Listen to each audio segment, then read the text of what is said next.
Except for the density of its traffic and the colossal growth in the value of land, Covent Garden hasn't changed very much in its character or use since King Charles II licensed the place officially as a produce market 300 years ago.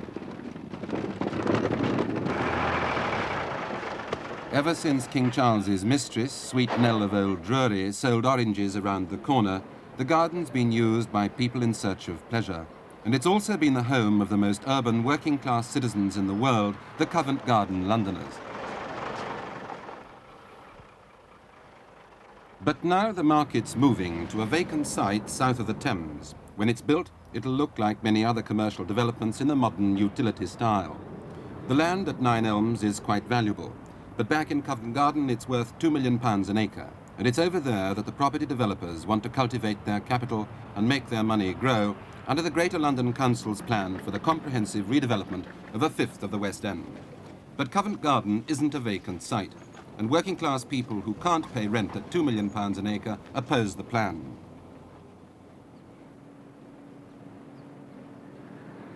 Beverly Gavin, born and bred in the garden, lives in a cold-water flat and knows that the area could stand a lot of improvement.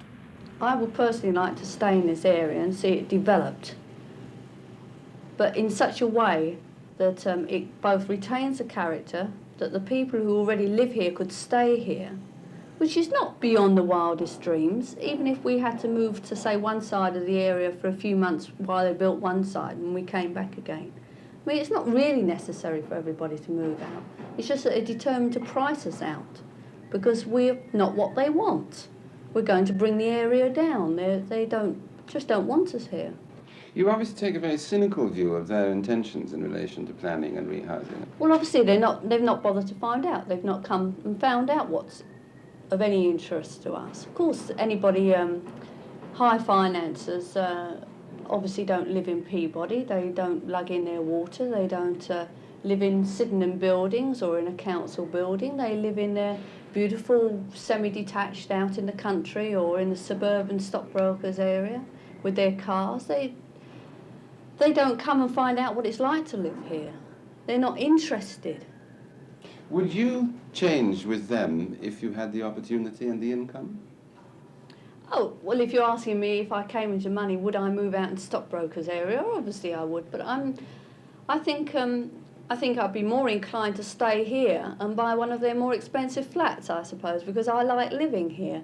But I suppose it's always different when you come into money. I don't know what I can't say what I'd do now if I came into a lot of money. I'd probably buy up the area and do what I want to do with it and everybody else wants to do with it, the CGA, and not let them move in at all. That's what I'd do if I had a lot of money. 3-inch nails. Can I have half a pound of 3-inch nails? Yeah. Fred Collins is very much at home in his hardware shop in the garden. It's small, it's old, and under the plan it's scheduled for demolition. Except to Mr. Collins, whose great-great-grandfather started the business, the building is worthless. But to the developers, the site is worth a mint, and they've offered to pay. Well, 60 or 70,000, I should think. That's a lot of money. It is a lot of money, but I don't particularly want it. You don't want it? I don't want that money, no. I want to stay here. Do you live in this, over the shop? I don't exit at the moment, but I want to, if I can, come back. Where do you live now? I live at New Barnet. Mm-hmm. Are you coming every day? Every day, and I live here and I die there. What do you mean? I'm alive when I'm here, but I'm not when I'm at home. What's the matter with New Barnet, then? Well, it's quite a nice place, but the life here is so much more lively. There's so much more life up here. The good life can coexist with development. This block next door to Mr. Collins is only 20 years old, but for some inscrutable reason it's been classed as being in urgent need of development. The urgency was impressed upon the owner, theatre impresario Ian Albury, by the planners, but the need for redevelopment wasn't so clear. No, they didn't explain it, but quite obviously they want to do total redevelopment of the area by bulldozing it flat, nearly 100 acres, in fact, of devastation, so that they can carry out a town planning exercise. You're a freeholder here. Mm-hmm. Do you have any rights, if they want to bulldoze your freehold flat, to get another freehold in the development? No, because I suggested that one shouldn't, obviously, on my side, be against improvement, if it was going to be an improvement, and that I would certainly be prepared to surrender my freehold if I could be allocated land within the scheme to rebuild my house elsewhere, and I offered to fit in with any architectural scheme or pattern that was desirable. And I was told, in my opinion, although they may deny this now, I was told in effect that redevelopment was in the hands of the big battalions and there was no room for a small man like myself.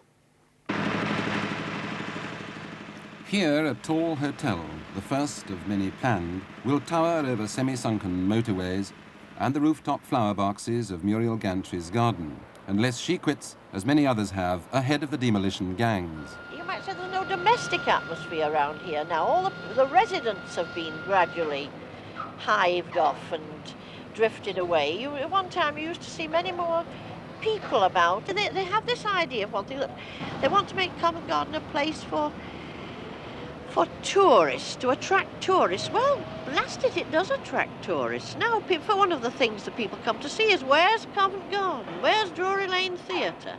In summer, I'm asked 3 or 4 times every day, excuse me, Drury Lane Theatre, where is? Can you tell me where the Theatre Royal, Drury Lane is? It goes on all the time. And I don't like that the proposed plan, the metropolis come true that they propose for us. Well, I mean, who wants to live in that? Who wants to live in a tower flat, or even a few stories above, with all the central heating and air conditioning, anything you like to mention? I have to ask a caretaker or please may I hang a picture on these composition walls? Please may I keep a cat? Please may I keep a dog? I'll see that it's properly trained. In fact, some of these places it would be cruel to keep an animal in. There's no extra. Please may I have some plants? I like a garden. Please may I have a place with a little bit of garden? Conceding that a great many of these modern places you could not do those things. Well, I say that the places that are built where you can't do homely things, the things that make home, the things that spell home, those places are not home. In this booklet, the planner's good intentions are described by the chairman of the Joint Development Committee, Lady Dartmouth, who wrote, "Any vast change must be undertaken with responsibility and humanity. We want to help anyone who's apprehensive or in need. We want to explain any part of the proposals which are not completely clear. We want to encourage those who wish to invest in the area. We want a happy life for everyone in Covent Garden." The senior planner, Geoffrey Holland, if he's to carry out these vast changes, requires the Ministry of Environment to schedule Covent Garden as a comprehensive development area. Well, I think this is an unfortunate situation. The comprehensive development area is just a name, really, which is given to a kind of procedure which was set up just after the war by the 47 Act to deal with areas of blitz and blight, and this has been used throughout the country to really clear away large areas and start again from scratch, and one gets rather brutal changes taking place in many quite lovely cities. For example?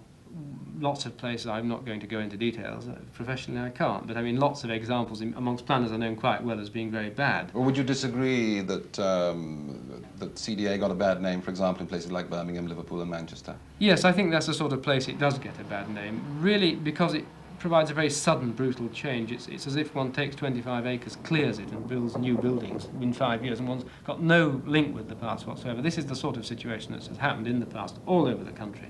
Now we, because of the quirk of regulations regarding London, we can't use a new procedure set up by the 68 Act, which is much freer and much more relevant to deal with a problem which is part conservation, part redevelopment. We've had to put it through on the old regulations because of the Greater London Development Plan not being decided. So we had to go through the old one. A lot of people, obviously, seeing on the one hand comprehensive development area, and on the other hand Covent Garden, put the two together and cry disaster. Well, nothing further is further from our minds. What's it going to be like living in Covent Garden over the next 15 years? I would think rather better than it is now. No, worse, certainly. Obviously, if one is right next to a building site, it might be unpleasant, just as it is next to any building site in central London. With or without a plan, there will be building. With a plan, we will at least concentrate building in certain areas to try and minimise this kind of problem. We'll be able to cut through traffic. We'll be able to stop lorry traffic and so forth coming through the area. we'll be able to free pedestrian streets and do up existing streets and improve them and clear away the clutter and so forth, paint up the buildings. And really make it a much more pleasant place and provide temporary open space and new open space. But that's in 15 years' time. No, this isn't. This is a procedure which can start more or less at once. I mean, the conservation programme we're thinking of doing could start, well, this year. I mean, it can start right away, the conservation programme. Obviously, parts have got to wait until the market's moved out, but this is something we can start on right away. And you don't expect there to be a flight from the area of low-income groups? No, we would seek to avoid that at all costs. I mean, this is something which we really must avoid doing because we don't wish to drive people out. Is there any conflict, as far as you're concerned, between your affection for Covent Garden and what you'd like to see conserved there, and the interests of the developers and the whole development plan? Well, the whole thing about planning is it is a conflict. One is interfering with a system of market forces acting upon a piece of central London. The pressures are very high in this area because it is a fifth of the West End. Obviously, one is interfering in this. Now everybody realises this. And a lot of owners, quite large owners, have arranged their leases to come in about the time the market moves. This gives quite large tracts of land, very large ones, in Covent Garden terms, ripe for redevelopment. And certainly the property world sees this as the, a last soft area in London, so it's under tremendous pressure for redevelopment. What does soft area mean? Soft means ripe for redevelopment, just ready to knock down the old buildings, put up new ones. It's as simple as that. Soft meaning you can make a lot of loot out of it? Probably, yes. Now, what would happen in Covent Garden if there wasn't a plan? We'd probably get rather more than we're proposing for redevelopment happening in a much shorter time. It would be quite a sort of brutal change. One wouldn't get any kind of phased amount of redevelopment taking place at any one time and carefully controlled in relation to how much is being kept. One would get pretty massive disruption. It would happen not so much in terms of where it should happen, but where people happen to have picked up land, been able to assemble sites, have got a lot of office use rights in a building. The GLC plans for Covent Garden provoked passions which touched the ultimate in mindlessness at Brussels, where the Prime Minister, Edward Heath, suffered considerable pointless indignity. The ink thrower, Karen Cooper, claimed the GLC had stolen vital development plans from her firm. If her aim was their recovery or a co-author's credit, it failed dismally. It's unlikely there was ever a shortage of plans at the GLC, but their proposals did provoke Covent Garden residents to form an association whose chairman, Austin Williams, Vicar of St Martin's, opposes the development. It is almost blasphemous in its effect, because it does mean that you can say to people, you must move from here, you must go, the shape of the place you're living in must alter. Now, is that such a terrible thing from your point of view? Well, I think it is. Firstly, speaking kind of near the ground, I would say that it's not realized what that kind of dispossession, that kind of dislocation does to people. What does it do? What can it do? It can suddenly take their world away from them, and maybe they've lived in it for 80 years and suddenly their world is removed. The foundation of their life is removed and they're not told why. It only appears to them that it is because suddenly, as for instance in Covent Garden, new hotel accommodation, 10 times the size of the Hilton Hotel, must be put there for some reason. Why? For tourists? For money? Why is it?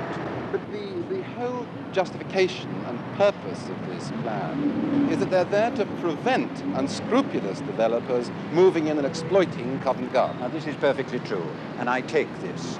Some kind of planning is absolutely essential at the present time in order to stop exploitation.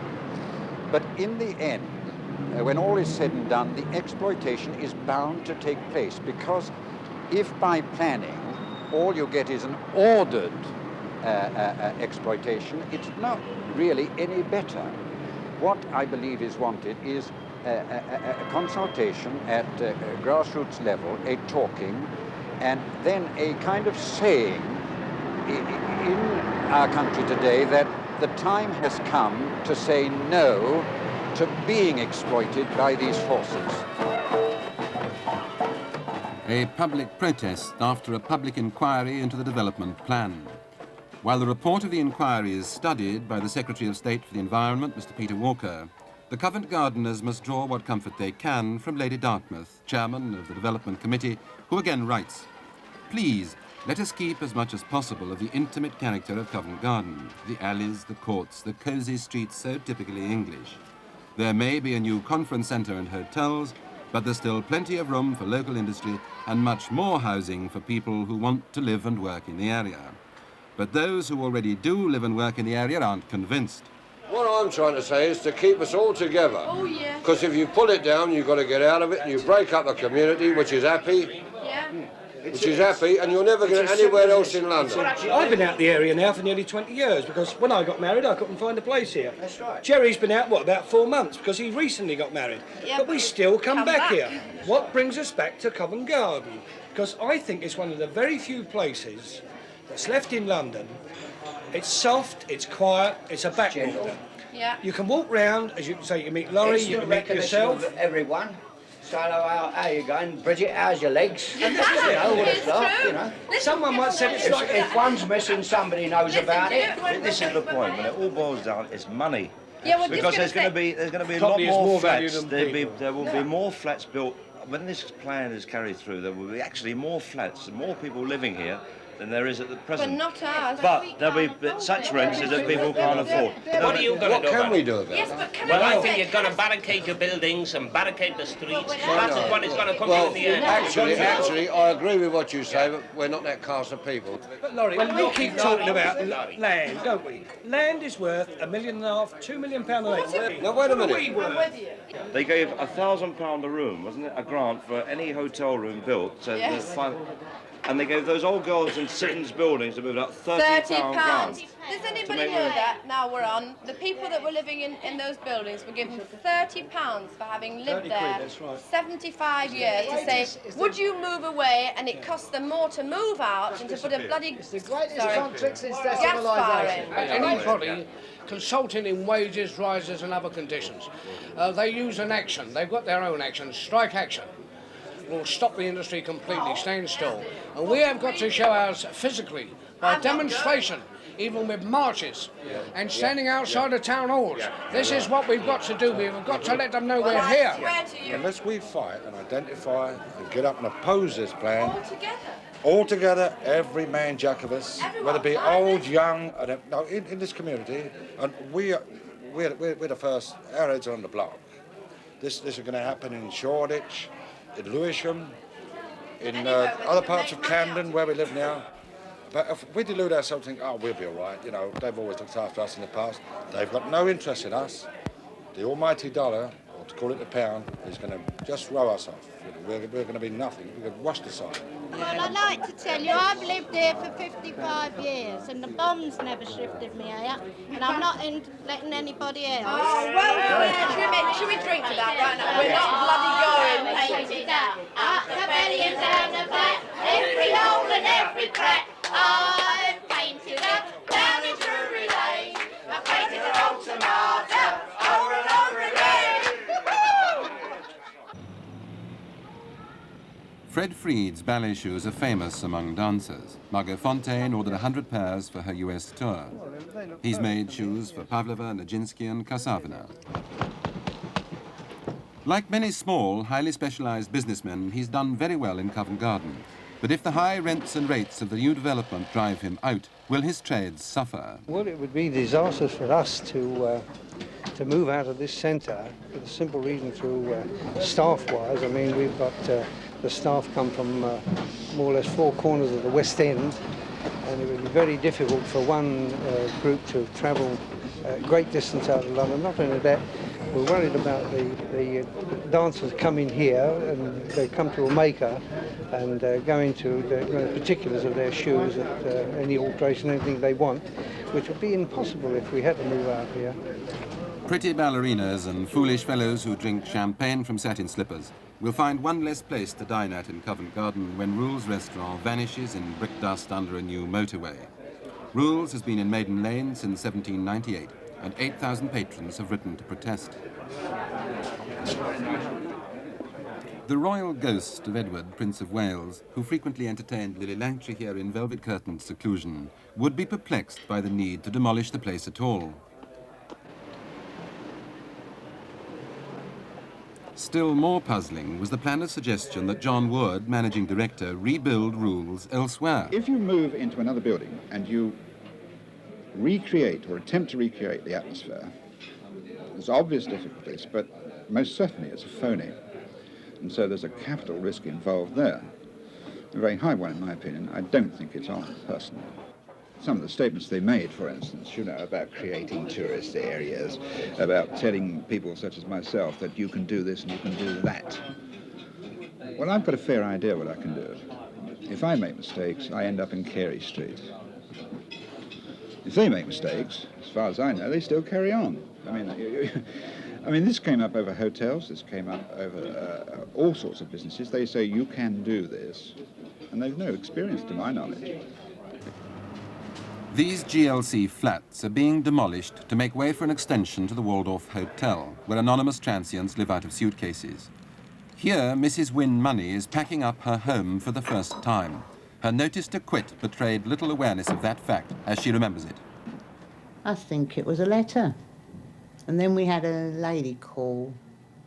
We discussed where we'd like to go and how much rent I'd be prepared to pay and so on. When you heard that you had to move, what did you think about it?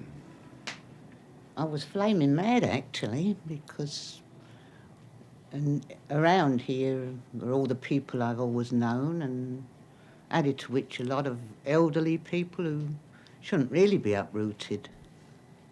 They live nowhere else, and the majority don't really want to go now. How long have you been here? Oh, I was born here, in this flat. Why were you so angry? Because in a sense, this is not the best accommodation in the world, is it? No, a lot of people think it a slum, I believe, but there's a poem, isn't there, about four walls. And what makes a home, it's how you treat a place, isn't it?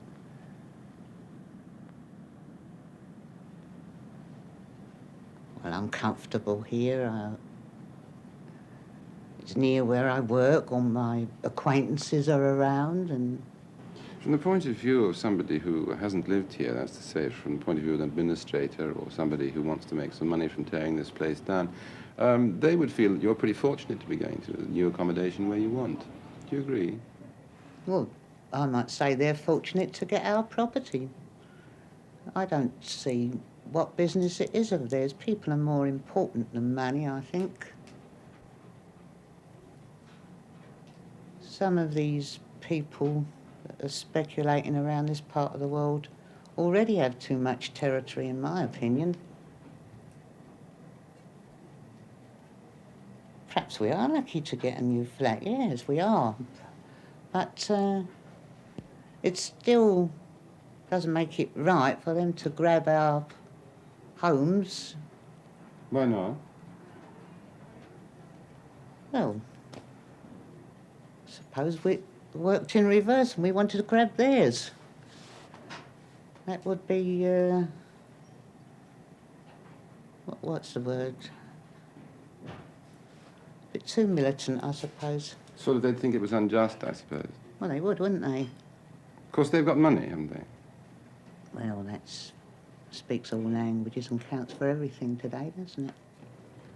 I thought I'd got a farewell note from them the other day, having been a tenant so long.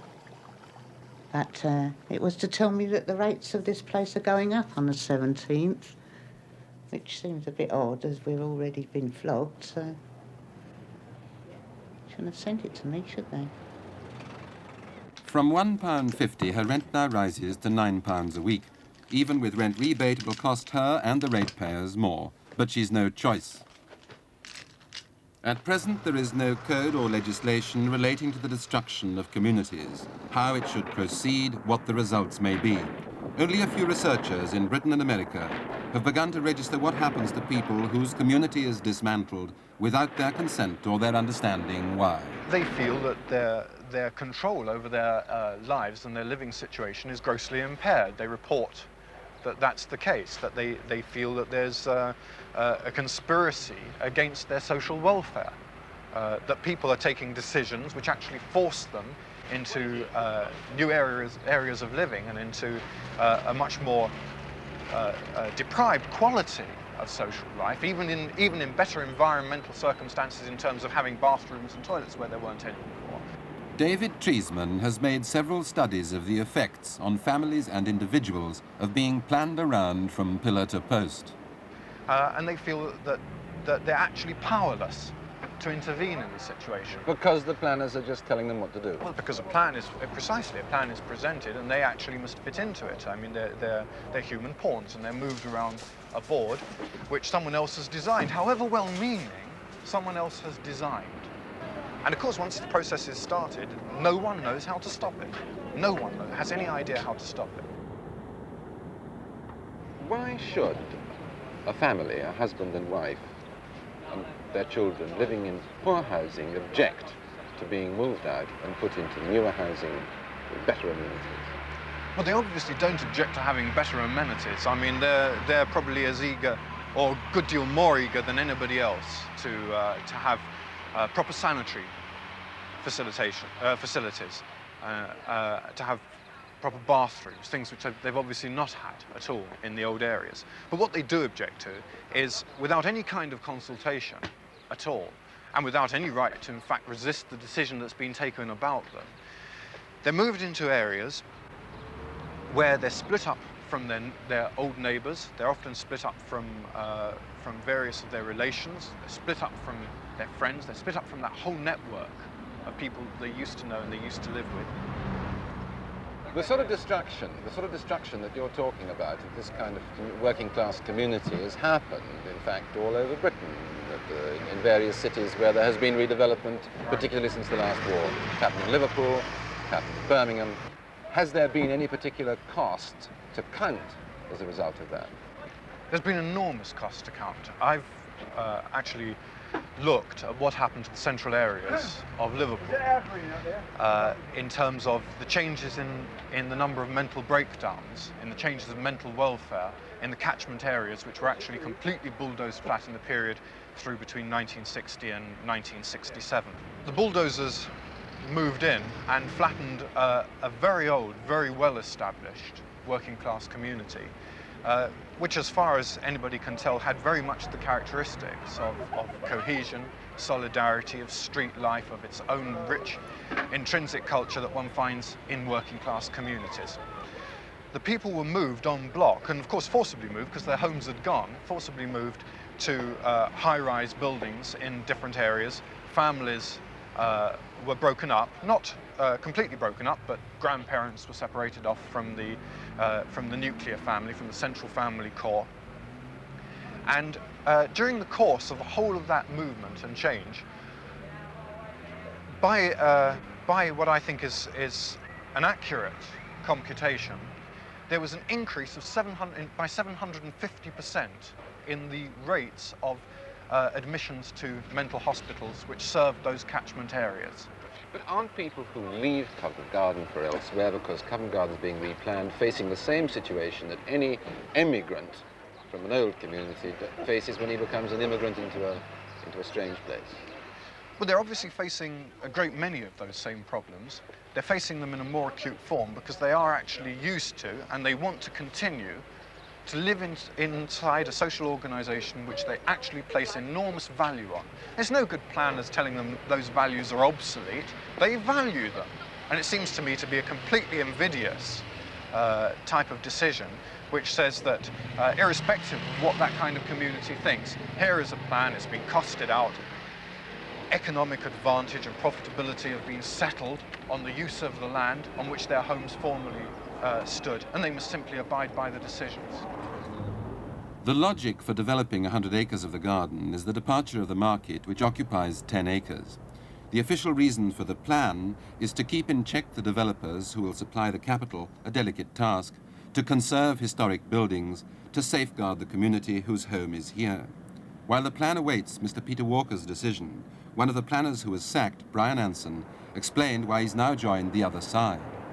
When we first came to the area in 1966, we did a kind of a cursory examination of the area, and we looked at the places which we as so-called experts, environmental experts, thought needed attention. And there was the one that stood out like a sore thumb was up in the northeast corner of Drury Lane, around the Macklin Street area, where there's 2 tenement blocks that lack facilities, certain amount of overcrowding. There's a Roman Catholic primary school there, which is in a terrible state. There's trucks in the street, there's noise, there's excessive parking. Now, we put that down in our first draft plan as phase 1, you know? If you look at the plan now, it's phase 3. They're not going to touch that area for 15 years. The area that they originally said was in need of urgent attention. It's not going to be touched. So when a woman from that area comes along and says, well, I think I like your plan, but when's it going to happen to me? And you say 15 years. You know, she could well be dead by then. Her problems certainly won't be the same. Surely consultation was part of the policy implemented by the planners, consultation with the community. I mean, we've been assured of this. In August 1970, Geoffrey Holland, on behalf of the team, wrote a letter. The details don't matter, I have the letter. Wrote a letter to an architect in Westminster who happens to live in the area and who was complaining over something and who threatened to start a Drury Lane Residents Association. So the team wrote this letter to him saying we would be delighted if he did that because we had been trying for a long time to start other associations, which we hadn't. And I'm to blame as much as anybody else for that. We talked about it, but we hadn't done anything. Anyhow, the most important point is that letter received a prompt reply from Richard Brew, who was then the chairman of the Covent Garden Development Committee of the GLC.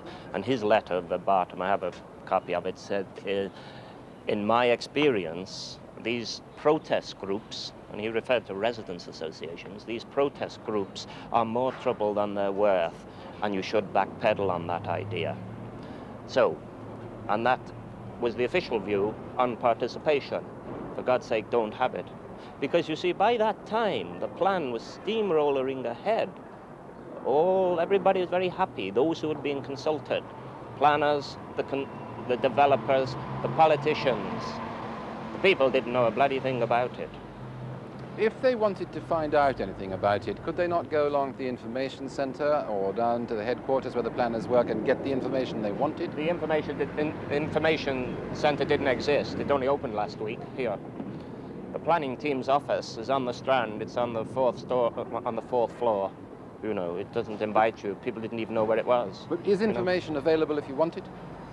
Oh, no. Well, the sort of information I have in my hand, which is all marked confidential, but which is now public, was the real information, and that wasn't available. I mean, you know, the real information over planning is in files in local authority offices. That's the real stuff. And what does it consist of? Oh, well, it consists of, well, I'll give you some quotes from some of the things written by the team, say. Well, look, this was in 1970, October.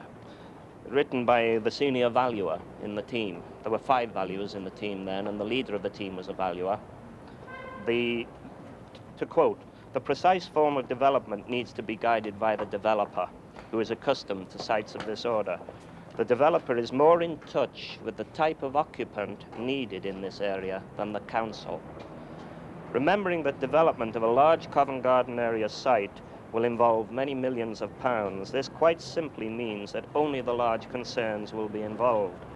The head of such a concern is interested solely in the balance sheet of profitability, and it is precisely on that score that there is an opportunity for the council to establish a formula for the selection of developers. I think that speaks for itself, you know, and that is the type of information that is not available to the public. Why did they sack you? In about October 1970, the whole team was involved in the first real piece of important work since it began, and the work was this. It was something that was called pre-phase 1 housing studies. to explain this simply, what this was that the team had said in its documents that as far as possible, we want to keep the people in the area because they'd expressed a wish to stay in the area. We were committed to this, and we started to do the studies. We did 2 studies. The architects and designers in the team did housing. We looked around for 4 sites in the area to design housing on. The valuers in the team wrote another paper recommending that the council acquire these sites, and all this work was done on the basis of detailed knowledge of who was going to be knocked down. There was 215 housing units would be demolished in phase 1. We knew who they were, we knew their sexes, their ages, their family groupings. For the first time we were dealing with real people and a very urgent problem. And we designed these houses very, very hard indeed to do it, you know. The valuers wrote their report. We did as much as we bloody well could. What we couldn't do, and it's a fault, we couldn't say how much those houses were going to cost or whether the people could afford them, but forgetting about that, we did our utmost. This was taken to the GLC. The GLC said, we don't do it like that. We do it via a formula. This formula says we will have 50% of 5-bedroom units, 30% of 4, etc., etc. Well, that's immediately worrying because you're not dealing with real people, you're dealing with a formula. We knew who we were dealing with, 215 dwellings, most of whom, 80 of whom were for single old people who have their own special problems. It's no use building a 5-bedroom unit for them, you build single ones. Now their formula, when you applied their formula to our sites, the sites that we'd chosen, and keeping the same density of building, what happened was you got far less buildings in. We didn't get any single buildings, single bedroom buildings, so in a flash we'd lost all the accommodation for the people who said they wanted to stay in the area.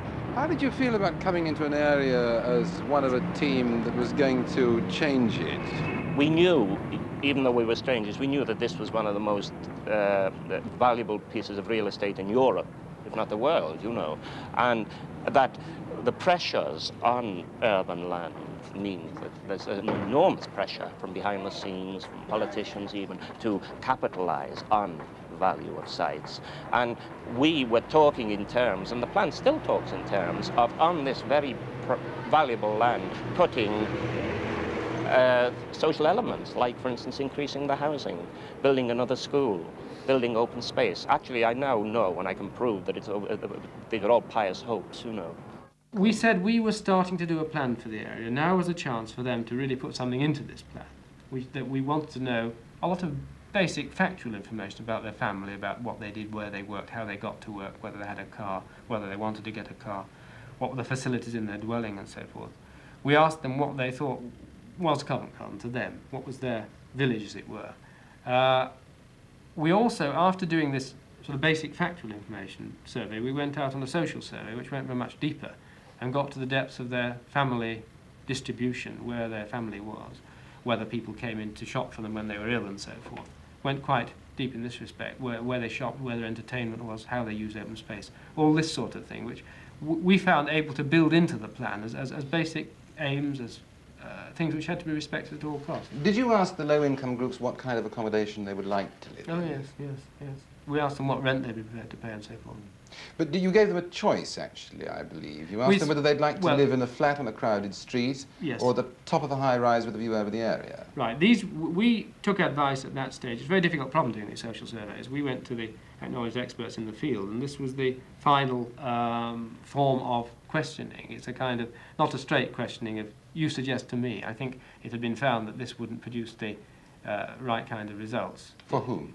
Not right kind in terms of, I mean, accurate results of what the people really wanted. It was felt that it was better to make certain suggestions which people could disagree with or agree with or modify in filling in the form. This is a matter of social survey technique, which I can only, you know, work with experts in this field. I took their advice in this respect. But I believe that in offering people an alternative between one kind of accommodation that they haven't got and another kind of accommodation that they haven't got, but might have. Did you ask them if they'd like to stay in the house they were in? I think this was asked. Was it? I think so, yes. It's a long time back now, casting my mind back, but I think it was. Because according to this, look here, it was simply whether they'd like to live, as they say, in a flat on a crowded street or at the top of yes, a high-rise building. What we were trying to do in that survey, it wasn't related to actual rehousing, it was related to the kind of housing we should plan for the area in the future. What do you think will happen to land values in this area?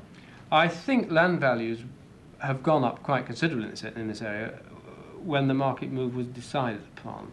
I think they probably haven't grown in excess of other areas round about. I mean, there's been a phenomenal increase in land values over the past 12 months or so. This is reflected here like everywhere else. I think the compensation code, whether or not a site is proposed for acquisition by the council, it really makes little or no difference to the prices paid, because the compensation code gives a market price. I think the land values are extremely high, but it reflects the kind of position we're in, right in the middle of the West End, with entertainment land one side, the law precinct the other. It's a very centrally placed site and commands a very high land value. Apart from the results of your massive survey and quite a lot of PR material that you put out one way and another, your only declared statement of aims are these 5 paragraphs, aren't they? That's right, yeah. Yes. In the amendment? Yes, that's right. This accords with the regulations for the comprehensive development area procedure. It's one of the weaknesses of the procedure itself. This is why, in fact, now the action area technique is used, which is much freer, gives a much wider coverage of information. Plans which contain masses of information of temporary and full-scale operations, not just the final end state. But these 5 fairly general paragraphs, I mean, they're about as woolly, in fact, as you could be, are the basis on which you're asking for CDA? Yes, I think so. I think the problem is when one boils down the approved plan and all the work one's done into 5 paragraphs, they're bound to be pretty woolly. And this is the problem with producing a document of that kind. In accordance with regulations, you refer to certain issues which the Act asks you to deal with, and that, in fact, does it. But in fact, you are in the position in the public's eyes, I think, of asking for very sweeping powers without revealing very clearly what you're going to do with them, beyond saying that you're going to be very nice and very good about conserving historic buildings and careful about traffic and pedestrians. Yes, it could look like that. After 42-day inquiry, obviously we're very much more precise in what one puts forward at that length, and bearing in mind the 6 years' work here, preparing these proposals, it's very difficult to boil a thing down into regulations of that kind. I mean, this is the weakness of the procedure. This is why, in fact, it's superseded now outside London. Because people have lost faith in planners, haven't they, to a large extent? I don't think they probably had any faith in those terms. I think anything which affects people is obviously somewhat suspect, particularly planning, which affects people principally in their pocket, or appears to. It doesn't, in fact, but it does appear to. Have you mentioned to the authorities the fact that you want to stay in this part of the world and you might like to carry on this kind of trade in the new development? I have, but they don't offer me any alternative accommodation, and I would have to negotiate it with the developer. Whoever he may be? Whoever he may be and ever rent he might ask. But they won't give me a guarantee that I would have a place. What did you say to them? You said that you want to stay and carry on this trade. Yes, I said I want you to... In fact, I said to them, I want you to... If you want my place, you can't have it. You can build round it or over it, but leave me where I am. Did they understand what you were talking about, do you think? Not... They didn't seem to realise that I didn't want the money. They didn't seem to understand I wanted to stay here. And why do you think it is they don't understand that? What's missing from their point of view? Well, they seem to be under the impression that money means everything, I think. And I don't think it does. How long has your family been involved in the theatre in this part of the world? I'm in the fifth generation in the family theatre business. And one is, of course, inextricably tied up in the neighbourhood, and one feels very strongly about it. And I think that the theatres will suffer grievously because of the support facilities for theatre being squeezed out by the high rates and rents that will inevitably come from this CDA. What do you mean support facilities? Well, rehearsal premises, the premises where all the wigs are made, the ballet shoes, costumes, lighting equipment, stage equipment. All these are now based in the Covent Garden area because they are ready of access to the theatres, And if they have to move outside this neighbourhood, that immediate contact during the rehearsal period, when you can spare an artist for, say, 10, 15 minutes to run up the road for a wig fitting or a costume fitting, all this goes. If they've got to go all the way out to Brixton or somewhere, it means virtually half the day's gone to go and get a costume fitting. Because the fact of the matter is, you know, the planners aren't, I don't think, by nature, evil people, badly motivated. They consider themselves very liberal, and they're absolutely sure that they know what's good for you. And people are always telling us what's good for us. Well, anybody who's out to make money can't possibly be soft-hearted and sentimental at the same time. I mean, just two don't go in hand. If they've decided that the quickest way to make money is to build on a certain area, the obvious thing to do with the populace is to put them in a tower block or send them away altogether. And they're not going to be concerned with our interests. They're out to make money. And money and ordinary sentimental and human feelings and, as you say, anything about community life all goes by the board.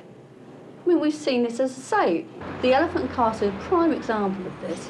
They moved in not for the good of the people that they told them about, but because they wanted to make money. And they've defeated their object. They're not making money over there as they thought. They've rehoused a few people, but that's all. But in reality, aren't the economic facts of land values and development the basic realities of life, and all this thing about the character of a neighbourhood and community rather sentimental by comparison? Well, yes, I agree with that, to some extent. The thing is that these developers, they could get their own way without being in opposition to us. If they would come to us and we could get together and they would say, give way a little on some to us, we'd obviously wouldn't be trying to fight them now.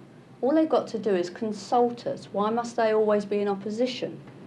This is a problem. They've decided already what they're going to do, and when we come along and we ask for a park or a play centre area or something of this sort, they'll hum and ha over it, and they may or may not give away. But if they come first of all and asked us what we wanted, there'd be no fighting. We would have got together and decided what we want and what they want and what was in the best of everybody's interest, instead of which they've just decided themselves what they're going to do and then just not going to consult us at all. Do you think they're going to put it over on you? Oh, I'm sure of it, yes, I feel sure of it anyway. Why do you go on fighting? Well, because, you know, where there's life, there's hope. But I think it's necessary to fight, because when my children say to me when they grow up, well, what did you do? Did you just sit back and let them make this place a concrete jungle? I'll be able to say, well, at least I tried, you know, I didn't just sit back and let them walk over me. And the trouble is that people who will eventually watch your programme, they're probably saying, well, it's not very important, but what they don't know is their little town, their little village, their little area will be next. The big planners will come in and decide, oh, well, never mind about the character of the area, you can go, well, make money out of the place.